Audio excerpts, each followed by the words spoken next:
उस औरत नुमा बैठी बला ने जब मुझे देख के मुस्कुराई और उसका मुंह इतना खुल गया तो एकदम से मेरे जिस्म ने एक झुरझुरी सी ली और मैंने जल्दी से अपना बिस्तर उठाया और उठा के अंदर की तरफ चल पड़ा। बिस्तर मैंने रखा और जैसे ही मैं तकिया उठाने के लिए बाहर आया तो मुझे जोर से पीछे से किसी ने इतनी जोर से धक्का दिया कि मैं मुंह के बल जमीन पे गिर गया। कुछ देर मैं पड़ा रहा, उसके बाद उठा और उठता अंदर चलता हुआ कमरे में जाके लेट गया। जब सुबह उठा और मेरे भाई ने मेरा सूजा हुआ मुंह देखा तो मुझसे पूछा, ये क्या हुआ है तेरे चेहरे पे? लेकिन मैं उस वक्त शायद भाई को एक्सप्लेन ही नहीं कर पाया, या मुझे खुद नहीं पता था मेरा दिमाग कैसे माउफ हो गया है। मेरा दिमाग काम ही नहीं कर पा रहा कि मैं भाई को बताऊं कि रात मैंने कैसी एक चुड़ैल नुमा, एक बला नुमा औरत देखी है और मुझे रात किसने धक्का दिया। मैं कुछ भी नहीं बता पाया। भाई फौरन अपने दोस्त शाहजी के पास गए और उनको बाइक पर लेकर आ गए। माजूर थे। उन्होंने मुझे सामने बिठाया और पढ़ाई शुरू कर दी। वो मेरे ऊपर पढ़ते रहे पढ़ते रहे पढ़ते रहे और उसके बाद उन्होंने मुझे कहा, वो काला शापर तूने कहां फेंका था? उनको शापर के बारे में पता लग गया था। मैंने कहा, शापर कौन सा? वही जिसके अंदर गोश्त था, आलू थे। हाँ, वो मैंने ये 7 वाले प्लाट में फेंक दिया था। ये तूने क्या किया है? उन्होंने कहा, उठाओ मुझे उस प्लाट में ले चलो, ढूंढना है मुझे उस शापर को। भाई ने उसको उठाया, शाहजी को, उसको लेट के प्लाट की तरफ गए। मैं भी साथ चल पड़ा। अब वो जैसे जैसे प्लाट के अंदर पढ़ाई करते जा रहे हैं उनकी हालत खराब होती जा रही है, हालत खराब होती जा रही है। और कह रहे हैं इसने चीज़ों को अपने पीछे लगा लिया है, ये क्या कुछ करता रहा है इसको पता ही नहीं है, इसने सारा काम खराब कर दिया है। इसको कोई यहाँ मत खड़ा रहे, इसको फौरी तौर पे घर भेजो, ये यहाँ ना खड़ा हो, इसने काम पहले ही बहुत खराब कर दिया है। मैंने कहा, क्या ड्रामे लगा रखे हैं यार, ये क्या कह रहा है मैंने फेंका है, ये है वो। मुझे किसी चीज़ का कोई एहसास नहीं। भाई कह रहा है चल चल चल तू घर चल, और मैं आगे से कह रहा हूँ ये शाहजी क्या ड्रामे कर रहा है। मुझे लेके वो घर की तरफ जब जाने लगे हैं, जब मैं घर के दरवाजे के करीब पहुंचा हूं तो एक जोरदार धक्का मारा गया है मुझे, जोर से बकायदा, कि मैं मुंह के बल फिर से जाके गिरा हूं।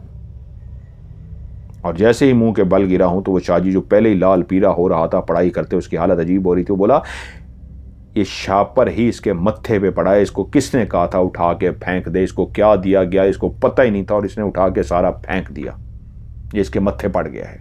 खैर वो मुझे, उन्होंने कहा इसी वजह से इसके ये सारे नुकसान हो रहे हैं, फौरी तौर पे सदका करो। सदका कराया गया, कभी ये कर रहे हैं, कभी ये कर रहे हैं। शाहजी जो कह रहे हैं उससे तरह भाई करते जा रहे हैं, ये कर रहे हैं, वो कर रहे हैं। 2 दिन उनके हिदायत के मुताबिक पहले वो उधर पढ़ाई करते रहे, फिर सदके कराते रहे। 2 दिन बाद मुझे कहते हैं तू क्या पढ़ता है? मैंने कहा, जी मैंने पहले भी बताया था मैं कुरान मजीद पढ़ता हूं। शाहजी कहते हैं, चाहे कुछ भी हो जाए आज के बाद फिलहाल तूने कुरान मजीद नहीं पढ़ना। मैंने कहा, जी ये क्या कह रहे हैं? कह रहे हैं, हाँ तेरी बेहतरी के लिए कह रहा हूं, फिलहाल तूने कुरान मजीद नहीं पढ़ना। मैंने कहा, जी चाहे कुछ भी हो जाए मैं कुरान नहीं बंद कर सकता, मैं कुरान पढ़ूंगा। मेरा भाई कह रहा है, शाहजी अब क्या कह रहे हैं, कुरान पढ़ना तो कहीं पे भी मना नहीं है, और वैसे भी वो अपनी मंजिल पढ़ता है, याद दिलाने के लिए पढ़ता रहता है ताकि उसको कुरान भूले ना, वो हाफिज़ कुरान है, और कुरान को पढ़ना तो कहीं पे मना नहीं किया गया। आपकी हर बात हम मान रहे हैं, जैसे आप कह रहे हैं सर आंखों पे, लेकिन ये बात नहीं कोई हजम हो रही। तो शाहजी कह रहे हैं, कह दिया ना, बस ये कुरान नहीं पढ़ेगा। तो भाई ने कहा, नहीं शाहजी माजरत, हम हर बात मान सकते हैं, लेकिन ये कि कुरान से मना कर दे भाई को कुरान ना पढ़े, ये नहीं मान सकते। तो शाहजी कह रहा है, ठीक है फिर मुझे मेरे घर छोड़ दो, मैं इससे आगे कुछ नहीं कर सकता। अब वो बात इस तरह की हो गई कि भाई भी इसको नहीं मान सकते थे कि चलो यार शाहजी के लिए हम कुरान को रोक दें। उन्होंने कहा, नहीं शाहजी चलें, ठीक है। वो भी शाहजी को छोड़ आए। तब मुझे भी अंदाज़ा हुआ और शायद भाई को भी अंदाज़ा हुआ, शाहजी नूरानी इल्म नहीं करते थे, वो भी काला या कोई सिफली इल्म करते थे, जिसकी वजह से कुरान से उनको भी कोई तकलीफ होना शुरू हो गई थी। अब मेरे भाई ने शाहजी को तो छोड़ दिया कि भाई समझ आ गया ये बंदा काला करता है, इसलिए इसको कुरान से मसला, किसी और को ढूंढते हैं। अब इधर उधर हर जगह से भाई ने ढूंढना शुरू कर दिया, लेकिन कहीं से भी मेरा इलाज नहीं हो रहा। मेरा उस वक्त वज़न 15-16 साल की उम्र में तकरीबन कोई 70-75 kg था, जो कम होता जा रहा था, मुसलसल कम होते होते 40 kg 40 kg तक मेरा वज़न आ गया था। मैं बिल्कुल कमज़ोर, हड्डियों का ढांचा हो गया था। खा पी सब कुछ बेहतरीन रहा था, ऐसे खाना पीना कोई चीज़ कमी नहीं आई थी, कोई बीमारी नहीं थी, लेकिन मेरा वज़न कम होते होते मैं बहुत कमज़ोर हो गया था। फिर वो जो नाला जिसका मैंने पिछले एपिसोड में जिक्र किया है कि एक दिन कहते हैं कि मैं नाले में हाजी सामने आ रहा था, तो मर चुका था और मेरे पाँव जाम हो गए थे। मैं उसी नाले के करीब जब पहुंचा और नाले पे चढ़ने लगा तो किसी ने मुझे जोर से पीछे ऐसे धक्का दिया कि मैं नाले के अंदर जाके गिर गया। और मैं जैसे ही नाले के अंदर गिरा तो बाकायदा 3.5 फुट 4 फुट गहरा नाला था। मेरी डुबकी लगी और उसके बाद मैं ऊपर उठा, पूरा मुंह, मेरा सर, बाल, पूरा वजूद मेरा नाले में भर चुका। और उसी वक्त मुझे 4 काली शक्लें, 4 काले स्याह साए क्लियर मुझे इर्द गिर्द नजर आए। जैसे ही मैं उसके बाहर निकला, 2 मेरे सामने थे, 2 मेरे पीछे थे। उनकी आंखें पीली थीं और उनकी जो आंखें थीं, इंसान की आंखें नाक की तरफ चूंच होती है, आंखों की दोनों चूंच जो होती है आंखों की नाक की तरफ है, लेकिन उनकी आंखें जो थीं वो खड़ी आंखें थीं, यानी ऊपर और नीचे की तरफ चूंच थी। हमारी एक चूंच कान की तरफ है आंख की और दूसरी चूंच नाक की तरफ है, लेटी आंखें। उनकी खड़ी आंखें थीं, पीली आंखें थीं, सिर्फ पीलापन था उन आंखों के अंदर, और चूंच ऊपर की तरफ थी और दूसरी चूंच नीचे की तरफ थी, यानी चिन की तरफ और ऊपर बालों की तरफ थी, और इसी तरह खुलती और बंद होती थी उन चारों की पीली स्याह आंखें। और इंतहाई काली स्याह खौफनाक भयानक उनकी शक्लें थीं। और जैसे ही मैं बाहर निकला, वो चारों मुझसे पहले ही उस काले स्याह नाले के अंदर से उभरे हुए थे, उनके चेहरे बाहर निकले हुए थे और उनके वजूद उस नाले के अंदर थे। और मुझे एकदम से उनकी आवाज आई, उनमें से एक क्लियर बोला, अगर तू नाले के बाहर निकला तो तेरी खैर नहीं, चुप करके इधर बैठा रहे, नाले के अंदर बाहर ना निकले, तुझे छोड़ेंगे नहीं, तुझे अभी मार देंगे हम। मैं समझ गया ये इंसान नहीं थे। उनकी आंखें बताती थी, चेहरे भयानक थे, काले स्याह रंग उनके, और कोई बाल नहीं उनके सरों के ऊपर, कोई उनके कान नहीं, सिर्फ आंखें, खड़ी आंखें, नाक बारीक सी छोटी सी नाक, मुंह ना होने के बराबर गोल सा, जिस तरह तोते का गोल सा मुंह होता है, ऐसे गोल सा तोते की तरह का मुंह, और खड़ी आंखें और नाक भी नहीं है, और अजीब सा भयानक चेहरा, और कह रहे हैं बाहर ना निकली तुझे मार देंगे। मैंने जोर जोर से चीखना शुरू कर दिया, बचाओ मुझे, नालों से निकालो, बचाओ बचाओ। अब ये मगरिब का टाइम था, इर्द गिर्द घर थे, आवाज सबको जा रही थी, कोई भी घर से बाहर नहीं निकला।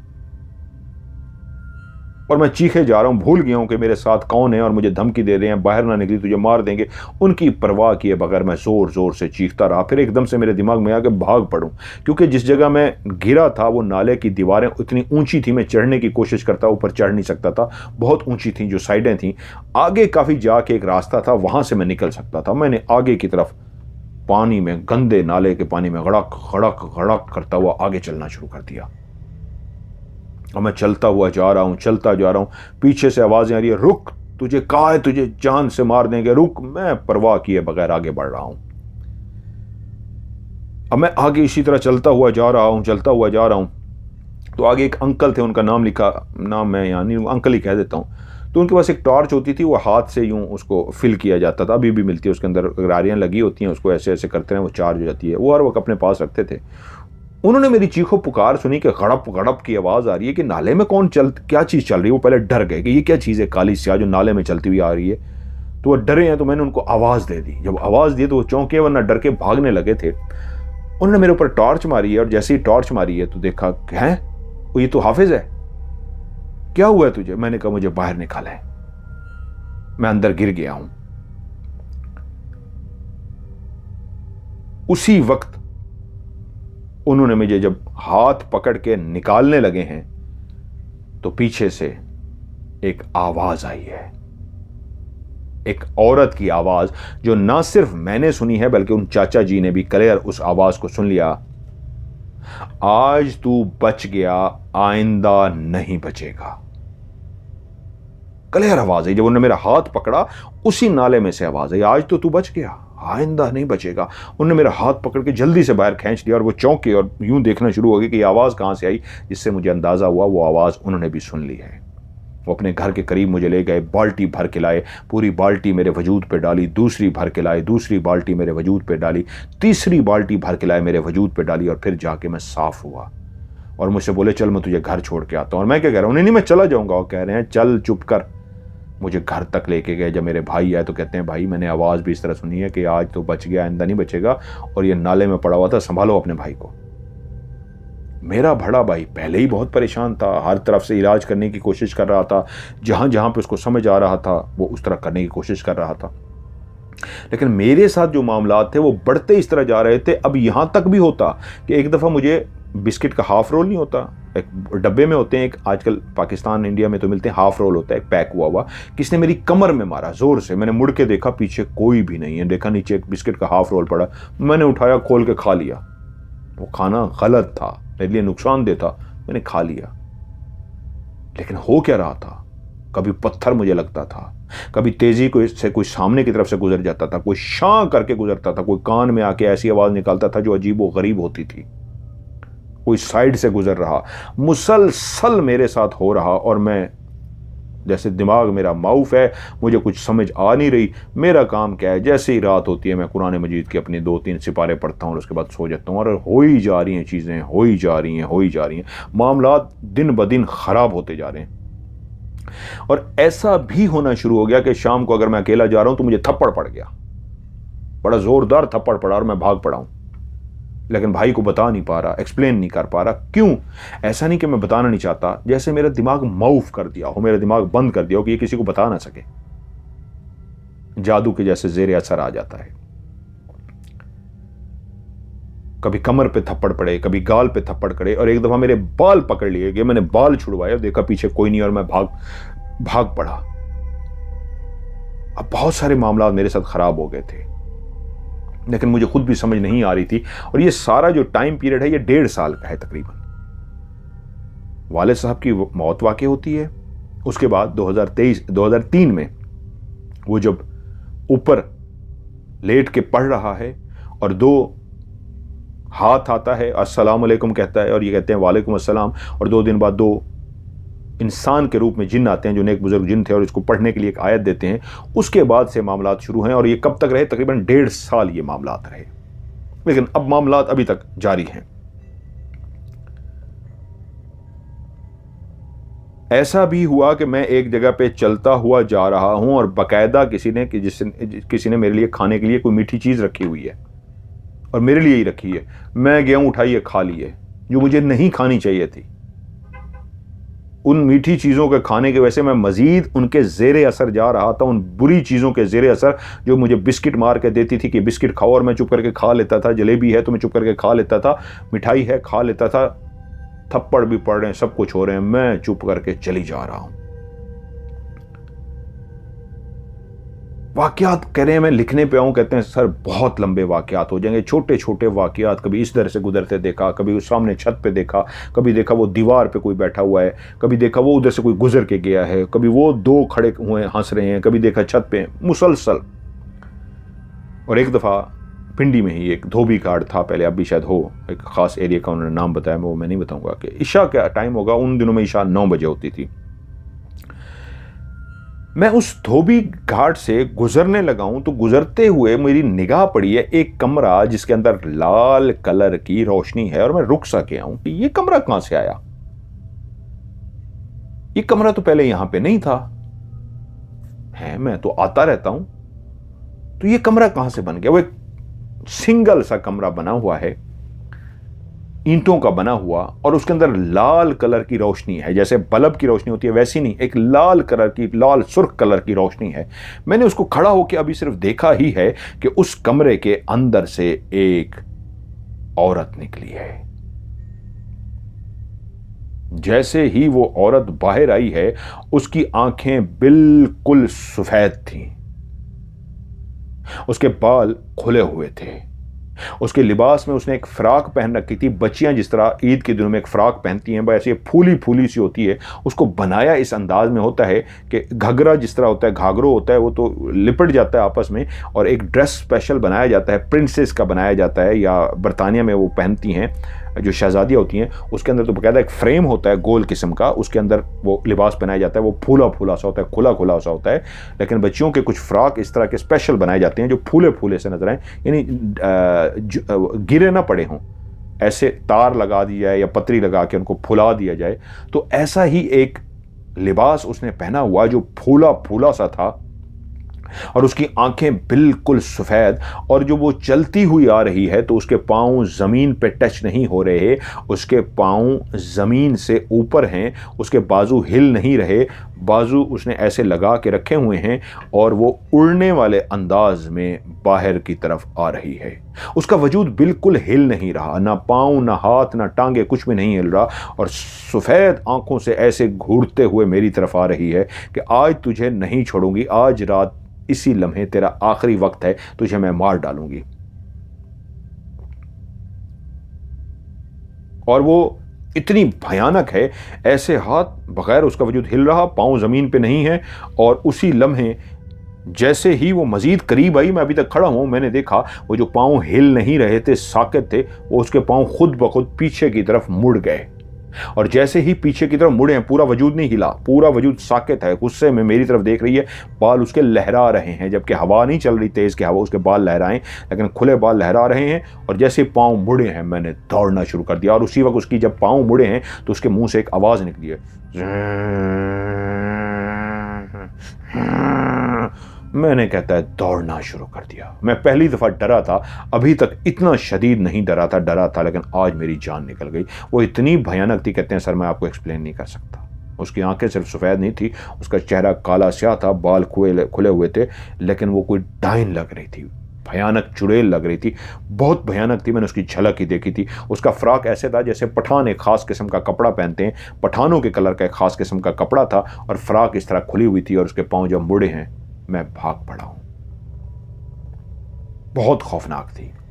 मैं दौड़ता सदर की तरफ आ गया हूं, टैंच बाटा की तरफ नहीं गया। मुझे पता ही नहीं मैं किस रास्ते की तरफ जा रहा हूं, कहां जा रहा हूं। भागते मैं एक रोड पे जाके एक मलंग से, एक मजजूब से जाके मैं टकराया हूं। वो मेरे पीछे आ रही है। मैंने मुड़ के उसको देखा है तो उसका और मेरा फासला बहुत कम था। वो जब उसके पाँव मुड़े थे उससे पहले वो चलने वाले अंदाज में आई थी। टांगे तो वैसे नहीं हिल रही थी, पाँव नहीं हिल रहे थे, लेकिन इतनी स्पीड थी कि जैसे कोई चलता है और चलते हुए स्पीड होती है, लेकिन जैसे उसके पाँव मुड़े थे उसकी स्पीड ऐसे हो गई थी, उड़ने वाली स्पीड, तेज वाली स्पीड। इतनी तेजी से मेरे पीछे आई थी कि फिर मैं दौड़ पड़ा था, और गुस्सा उसका एकदम से मुझे नजर आया था जैसे उसके पाँव मुड़े थे कि आज तेरी खैर नहीं। मैं दौड़ पड़ा, और मैंने दौड़ते एक दफा पीछे मुड़ के भी देखा तो वो आ रही थी, बाकायदा मेरे पीछे आ रही थी, 10-15 कदम के फासले पे होगी मुझसे। मैं पागलों की तरह दौड़ रहा था, और दौड़ते जब मैं उस मजजूब से टकराया तो मैं हाँप रहा था। उसने मुझे थाम लिया और कहता है क्या हो गया है। और मुझे कुछ समझ नहीं आ रही, मेरी हालत खराब है। आप खुद सोचिए, किसी के पीछे कोई चुड़ैल पड़ी हो और आप भाग रहे हो तो आपकी क्या हालत शुरू होगी। जब मैंने उसने पकड़ा तो मेरी सांस चढ़ी हुई थी। उस वक्त पहला वो लम्हा था कि जब मुझे अपनी बाहों की उसने गिरफ्त में लिया, इस अंदाज में कि उसने अपने दोनों हाथ मेरी बाजू से पकड़ लिए और मुझे ऐसे थाम के झटका दिया। क्या हुआ है बच्चे, क्या हुआ है। उसका ये कहना था जैसे मैं किसी शहर से निकला हूं, या जो मैं आज तक एक्सप्लेन नहीं कर पाता था, आगे से कहता था कुछ नहीं, उस जादू से थोड़ा सा मैं निकला हूं। और मैंने उसे कहा मेरे पीछे चुड़ैल पड़ी है। कहता है कहां। मैंने कहा ऐसे पीछे लगी है, और वो मेरे पीछे आ गई है, और मैं भागता हुआ यहां तक आया हूं, और मैं भागते भागते यहां पे आया हूं कि आपसे टकरा गया हूं। पहली दफा मैं शायद किसी को बता पा रहा था कि मेरे पीछे कोई चुड़ैल लगी, वरना आज तक जो कुछ देखता या कभी किसी को, स्पेशली भाई को, भाई पूछते थे बता ही नहीं पाया था, या कोई पढ़ता था तो उसको खुद से पता लग जाता था। जिस तरह शाहजी ने पढ़ के खुद से बहुत कुछ बता दिया था, उसको बहुत सारी बातों का पता लग गया था। ये वाहिद एक मजजूब ऐसे थे, इनकी आंखों में, इनके बाजू में, इनकी शख्सियत में कुछ ऐसा था कि मैं उनको बता पाया। वो बोले कहाँ है। मैंने कहा वो सामने। वो बोले बस रुक जाओ, बस बच्चे बस रुक जाओ, यहीं तक तुम्हारा सफर था, आगे न जाना, आओ मैं तुम्हें घर की तरफ छोड़ के आता हूं। और मैं आगे से क्या करूं। नहीं मैं चला जाऊंगा। नहीं, वो खड़ी है, वो तुम्हारे इंतजार में खड़ी है, तुम नहीं जा सकते। तुम्हें छोड़ के ही आना होगा, तुम खुद से नहीं जा सकते, आओ मेरे साथ। और मैं चुप कर गया। उसी तरह ही बोला था जैसे कहता था नहीं नहीं मैं चला जाऊंगा। उन्होंने मेरा हाथ थामा हुआ और मुझे लेके जा रहे, और चलते चलते एक जगह पे आके रुक से गए और मुझसे बोले, अच्छा ये है, ये सामने खड़ी है, ये थी, फ्रॉक पहना हुआ था ना, सफेद आंखें हैं, बाल लहरा रहे हैं, इसके भयानक चेहरा है और इसके पांव भी उल्टे हैं, यही है ना। और वही हुलिया था जो वो बता रहे थे। इस तरह की फ्रॉक है, इस कलर की फ्रॉक है, और इस तरह की हवा में खड़ी है, पांव हवा से ऊपर है और मुड़े हुए पांव हैं, और फ्रॉक इस तरह फुली फुली सी है। मैंने कहा हाँ यही है, आ जाओ, कुछ नहीं होता। उसी वक्त उन्होंने पढ़ के अपने ऊपर फूंक मारी, मेरे ऊपर फूंक मारी, और पीछे की तरफ मुड़ के एक थूक डाली। कुछ आगे चले, फिर मेरे ऊपर पढ़ा, अपने ऊपर पढ़ा, फिर पीछे की तरफ थूक डाली। अब वो पढ़ते जा रहे थे, पीछे की तरफ थूकते जा रहे थे। मुझसे बोले चुप करके चलते रहो। मैं जैसे ही आगे आया, मुझे 2 छोटे से बच्चे नजर आए, गली के जिस तरह बच्चे थे। उनके कान चूंच की तरह निकले हुए थे, आंखें उनकी लाल सुर्ख, चेहरे पे मुस्कुराहट। चेहरा देखो तो मासूम बच्चे, आंखें देखो तो जिन, और कान खड़े हुए। और मैं उनसे कह रहा हूं, ओए तुम यहां क्या कर रहे हो? वो मजजूब ने मेरे बाजू को पकड़ा और झटका दिया और कहते हैं, नहीं, इनकी आंखों में मत देख। तेरा कोई करीबी भी आ जाए, भाई भी आ जाए, रिश्तेदार भी आ जाए, तूने किसी को भी इस लम्हे नहीं देखना। बस यही लम्हा है, या तो तू निकल गया या तो तू मारा गया। मत देख किसी की तरफ, खबरदार अब किसी की आंखों की तरफ देखा। और मैं झटका खा के डर गया। और वो बच्चे और मुस्कुराना शुरू हो गए, और वो होंठों पे मुस्कुराहट, लेकिन आंखें और लाल सुर्ख होती जा रही हैं। और कहने बस चुप करके आगे चलता रहे, कि ना किसी से बात करी और ना किसी की आंखों में देखी। और वाकई अगर मैं उन बच्चों की जब आंखों में देखने लगा था तो वाकई फिर से मेरे ऊपर एक सहर सतारी होने लगा था। खैर चलते चलते चलते वहां पे एक निराला स्वीट है हमारे उस इलाके में, वहां पे पहुंच गए। और मुझे कहते हैं, तेरी जेब में कितने पैसे हैं? मैंने कहा जी देखता हूँ 20-30 होंगे। मेरी जेब में 20-30 जितने भी थे मैंने निकाल के उनके हाथ में रख दिए। बाजू उन्होंने मेरा नहीं छोड़ा, मेरा बाजू पकड़े हुए निराला स्वीट पे गए, कहते जलेबियां दें। उन्होंने जलेबियां दी, जलेबियां लेके चलते हुए आए। गाड़ियां जा रही हैं, ट्रैफिक जा रही है, सब कुछ है, लेकिन मुझे कुछ नजर नहीं आ रहा। या वो औरत नजर आई, या 2 बच्चे नजर आए हैं। मतलब ये नहीं कि मेरी आंखों सामने नजर नहीं आ रहा, मतलब मेरा ध्यान नहीं आ रहा। उन्हें 4 रास्ते तो नहीं है, 3 रास्ते निकलते हैं। चौराहा होता है जिसपे 4 रास्ते होते हैं, लेकिन वो चौक जो था 3 रास्तों वाला था। वहीं पे उन्होंने जलेबियां रखी, और जलेबियां रख के कहते हैं बस यहीं तक, अब हमारी दुश्मनी खत्म होती है। ना तुम्हारा इसके साथ कोई ताल्लुक है, ना इसका तुम्हारे साथ कोई ताल्लुक नहीं है। ये रखा है, ये इसको उठा लो और ये जलेबियां खाओ और इसको छोड़ दो। अब हम मजीद लड़ाई नहीं चाहते, और मैं इस लड़ाई को यहीं पे खत्म कर रहा हूं। और मुझे कहते हैं चलो आप पीछे मुड़ के मत देखना, ये लड़ाई यहीं पे खत्म। फिर ऊंची सी सदा लगाई। अपना डंडा उन्होंने जो बड़ा सा पकड़ा हुआ था, पहले मैं भूल गया, उनके हाथ में एक बड़ा सा डंडा था और पुराना सा था। वो जोर जोर से जमीन पे मारते आते थे। जब वो पढ़ते थे मुझ पे पढ़ते थे, अपने ऊपर फूंक मारते थे, मुझ पे मारते थे, पीछे थूक फेंकते थे तो डंडा जमीन पे मारते थे। और जब वो जलेबियां रख दी, जलेबियां रखने के बाद भी वो जोर से बोले बस लड़ाई खत्म, तुम्हारी यहीं तक लड़ाई थी, जलेबियां उठा लो और अब हमारा कोई ताल्लुक नहीं है। और जोर से डंडा मारा और चलते चलते मुझे घर तक लेके आ गए। मेरे भाई के हवाले किया। घर के दरवाजे पे खड़े होकर मुझे कहा, बेटा खुद से आइंदा कुछ ना पढ़ना, कोई बुजुर्ग तुझे हिदायत दे तो तब पढ़ना, खुद से ना पढ़ना। और जेब में हाथ मारा, एक अंगूठी का नागीना, एक पत्थर निकाला जो अंगूठी में पहना जाता है। मुझे कहा ये तुम्हारे हवाले, इसको पहन के रखना। इसका तरीका यह है, इतने दिनों तक इसको दूध में भगो के रखना और उसके बाद इसको अपनी अंगूठी बना के, चांदी की अंगूठी बना के मुस्तकिल पहने रखना, इसको ख़त्म ना करना। यह तुम्हारी हिफाजत करेगी। आज के बाद तेरी ज़िंदगी में कुछ भी नहीं होगा। जो कुछ होया मैं उसको छोड़ आया हूँ। शायद खुदा ने मुझे ही तेरे लिए आज भेजा था। मैं उस सड़क पे खड़ा किसी का इंतज़ार कर रहा था। आज किसी ने आना था, वो तू था, तू आ गया। आज मेरी ड्यूटी लगी थी, मैंने अपनी ड्यूटी निभा दी। ये तेरा काम ख़त्म हो गया। तू अल्लाह का कलाम पढ़ता था, अनजाने में तुझसे गलती हो गई, इसलिए आज से मैंने उसको ख़त्म कर दिया। जा मेरा बच्चा, अपनी ज़िंदगी जी। मैं घर आ गया। मैंने कुछ दिनों तक उसको दूध में भगो के रखा और उसके बाद जिस तरह उन्होंने कहा था, चांदी की अंगूठी बना के मैं 4 दिन पहनता था अंगूठी और 4 दिन उतार के रखता था। लेकिन मेरी जिंदगी उसके बाद पुरसकून होनी शुरू हो गई। जो मामला, जो कुछ मेरे साथ हो रहा था, मेरा दिमाग मऊफ था, वो सब कुछ ठीक होता जा रहा था।